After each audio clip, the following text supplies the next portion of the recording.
नमस्कार दोस्तों, मेरा नाम है अजीत सिंह और पैसा बाजार हब में आप सभी का स्वागत है। आज हम बात करेंगे केन्स टेक्नोलॉजी में इतनी बड़ी गिरावट क्यों आई। सबसे पहले हम बात करेंगे केन्स टेक्नोलॉजी के बारे में। स्टॉक अपने ऑल टाइम हाई से 50% नीचे है। पहले इस कंपनी का स्टॉक अपने हाई पी पर ट्रेड करता था अप्रोक्स 150 पे।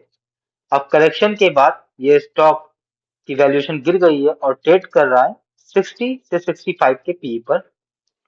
कॉर्पोरेट गवर्नेंस कंसर्न की बात करें, मतलब क्या इशू हैंगे गवर्नेंस में, तो कोटक इंस्टीट्यूट इक्विटीज ने हाईलाइट किया है कि अकाउंटिंग मिसमैच है और रिपोर्टिंग के कुछ इशू हैं कंपनी के अंदर। और दूसरा कंसर्न मतलब इशू है इन्वेस्टर कॉन्फिडेंस। और स्टॉक में काफी अच्छी खासी करेक्शन आ गई है, जिसके बाद थोड़ा सा कॉन्फिडेंस और ज्यादा इन्वेस्टर्स का गिर गया है। अगर मार्केट एक्सपर्ट की सुने तो स्टॉक 150 के वैल्यूएशन पर ट्रेड कर रहा था और हो सकता है भविष्य में फिर से जाए। वर्किंग कैपिटल और कैश फ्लो इशू की बात करें तो एक मेजर बिजनेस सेगमेंट है स्मार्ट मीटर का प्रोजेक्ट, जिसमें प्रोडक्ट्स डिलीवर हो रहे हैं इमिडिएटली, लेकिन पेमेंट नहीं आ रहा है। क्यों? क्योंकि 7 से 10 साल के लॉन्ग टर्म मेंटेनेंस कॉन्ट्रैक्ट हैं।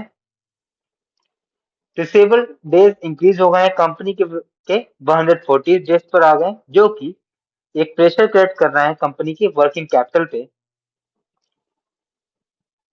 कंपनी मेथड यूज कर रही है बिल डिस्काउंटिंग का, मतलब आपका 1000 रुपए का बिल है, अगर आप एक लिमिटेड या फिर जो उनके स्पेसिफिक डेट होगी उसके अंदर आप रुपए दे देते हैं तो डिस्काउंट मिलेगा आपको, जिससे कंपनी का कैश फ्लो इंप्रूव हो सके और वो प्रोडक्ट डेवलपमेंट में काम कर सके।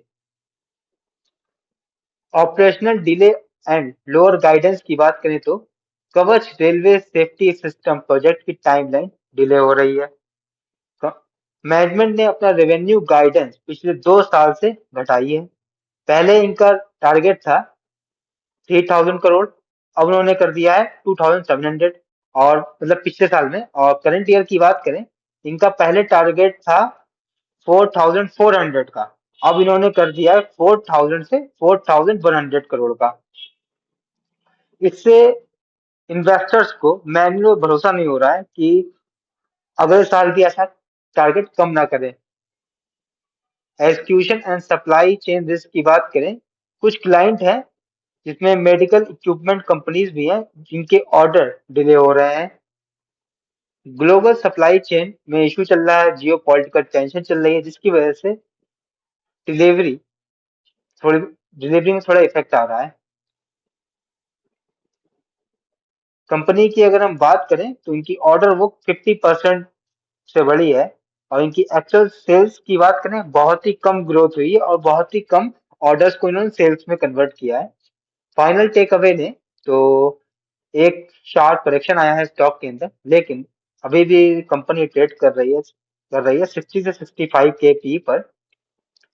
हम इसे सस्ता नहीं मानेंगे। क्यों? क्योंकि कंपनी के गवर्नेंस में इशू है, कैश फ्लो प्रेशर भी है, कंपनी ऑर्डर्स को कैश में एग्जीक्यूट नहीं कर पा रही सही से। और इन्वेस्टर्स की बात करें तो अर्निंग स्टेबल और स्ट्रॉन्गर मैनेजमेंट विजिबिलिटी चाहिए इन्वेस्टर का कॉन्फिडेंस बढ़ाने के लिए। तो ये वीडियो हमारी सिर्फ और सिर्फ एजुकेशनल पर्पस पे थी, कोई भी बाय सेल की रिकमेंडेशन नहीं है। कोई भी निवेश करने से पहले अपने वित्तीय सलाहकार से बात करें। अगर वीडियो पसंद आए तो लाइक करें, शेयर करें, सब्सक्राइब करें। अगर आप किसी स्टॉक सेक्टर या फिर म्यूचुअल फंड के बारे में जानना चाहते हैं तो उसका नाम हमें कमेंट सेक्शन में मेंशन कर सकते हैं, ताकि नेक्स्ट टाइम हमें जब भी मौका मिले तो हम उन टॉपिक्स पर बात कर सकें। धन्यवाद।